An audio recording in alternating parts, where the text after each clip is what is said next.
Assalamu alaikum, bienvenue à tous. Nous sommes à Médine, il y a plus de 1400 ans, un lundi, durant la prière de l'aube. Ce sont les derniers moments de la vie du prophète Muhammad sallallahu alayhi wa sallam. On a vu dans les épisodes précédents qu'Allah a voulu que la dernière fois que le prophète a regardé et a souri aux musulmans, c'était lorsqu'ils étaient en prière. Quelle est donc l'importance de cette prière ? Tout d'abord, chacun d'entre nous ressent le besoin d'être aimé par les gens, surtout s'ils sont importants à nos yeux.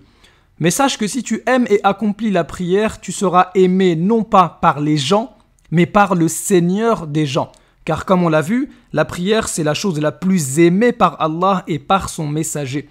Et si Allah t'aime, tu auras alors tout gagné, car c'est Allah qui décide si tu seras oui ou non aimé par les gens. Maintenant, concentre-toi et imagine que tu as un entretien pour obtenir un travail et que tu sais que si t'es pas pris, tu risques de te retrouver à la rue.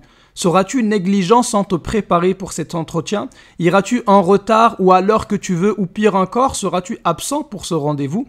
Eh bien, sache que lorsque tu es en prière, tu t'entretiens non pas avec ton patron, mais avec celui qui a créé tous les patrons. En effet, le prophète, alayhi salatu wassalam, dit « Certes, lorsque l'un d'entre vous se lève dans sa prière, il s'entretient avec son Seigneur. Et quel honneur plus grand que de s'entretenir chaque jour en prière avec ton Créateur. » Les autres piliers de l'islam ont été révélés au prophète sallallahu alayhi wa sallam par l'intermédiaire de l'ange Jibril. Mais la salat est tellement élevée qu'Allah a élevé son messager lors de l'ascension nocturne pour nous la prescrire. Et contrairement aux autres piliers tels que la zakat ou le ramadan, la salat a été imposée par Allah directement. Le prophète pouvait donc lors de son dernier sourire nous quitter en paix. Car tant que sa communauté accomplit la prière, elle s'entretient directement avec le Seigneur de l'univers.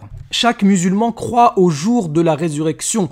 Le jour du jugement, il sait qu'il devra s'expliquer sur tout ce qu'il a fait sur terre. Mais sais-tu par quoi va commencer ce jugement ? Le prophète alayhi salatu wassalam dit « La première chose sur laquelle le serviteur est jugé le jour de la résurrection est la prière. Si elle est bonne, les autres actes seront bons. Et si elle n'est pas bonne, les autres actes ne seront pas bons. » Du coup, le jour de la résurrection, les premières questions ne seront pas combien de fois tu as volé ou combien de fois tu as menti, ni combien de fois tu as aidé, ni même combien de fois tu as été poli.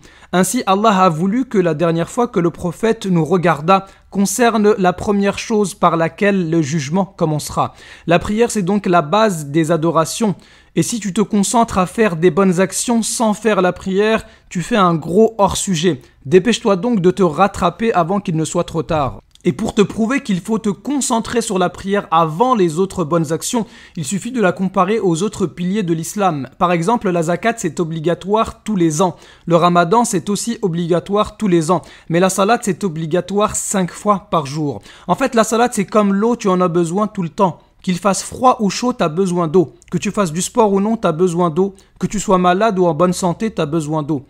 Et si tu es pauvre, tu n'as pas de zakat à payer. Si tu es malade ou en voyage, tu n'es pas obligé de jeûner.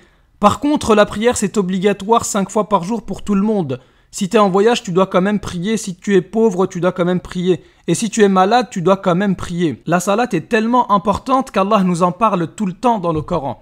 Allah nous parle de la salat dans la sourate la plus longue du Coran, mais aussi dans la sourate la plus courte du Coran. Si tu ouvres le Coran, tu trouveras la salat partout. Si tu ouvres le Coran au début, tu trouveras alladhina yu'minuna bil ghaybi wa yuqimuna as-salah. Si tu ouvres le Coran à la fin, tu trouveras fasalli li rabbika wanhar. On comprend à quel point le prophète était content lorsqu'il a vu pour la dernière fois les musulmans en train de prier. Notre prophète bien-aimé savait que notre père Ibrahim alayhi salam avait reçu l'ordre de prier. Il avait besoin d'invoquer Allah dès les premiers temps, pour lui-même ainsi que pour nous, ses enfants. Notre prophète au visage éclairé savait que son frère Moïse alayhi salam avait reçu l'ordre de prier avant même d'être envoyé en mission vers son peuple emprisonné par Pharaon. Notre prophète au visage illuminé savait que son frère Jésus alayhi salam avait reçu l'ordre de prier.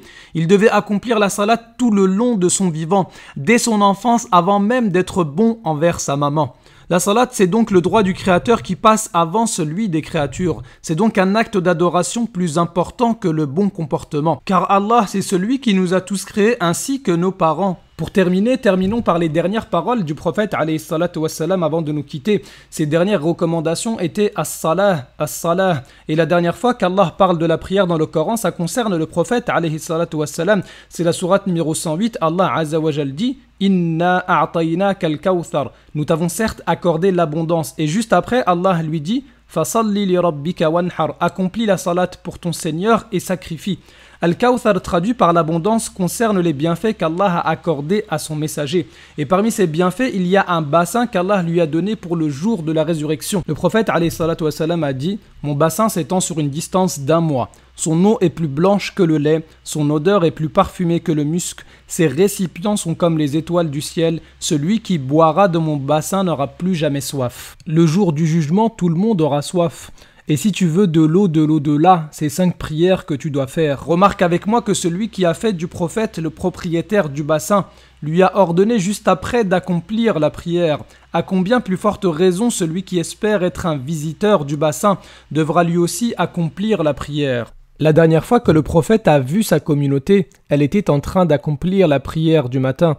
La prochaine fois que le prophète verra sa communauté, ce sera devant son bassin. Il dit, alayhi salatu wassalam, « Je vous précéderai pour préparer mon intercession pour vos pécheurs et mon témoignage pour vos justes. Je dois en effet être votre témoin, je vous donne rendez-vous devant le bassin du paradis que je vois déjà de ma position actuelle. » Après avoir vu que la prière était très importante, posons-nous la question suivante, quels sont les effets de la salat dans la vie de tous les jours? En quoi 5 prières par jour peuvent transformer notre quotidien? يسبح لله ما في السماوات وما في الأرض الملك القدوس العزيز الحكيم هو الذي بعث في الأميين رسولا منهم يتلو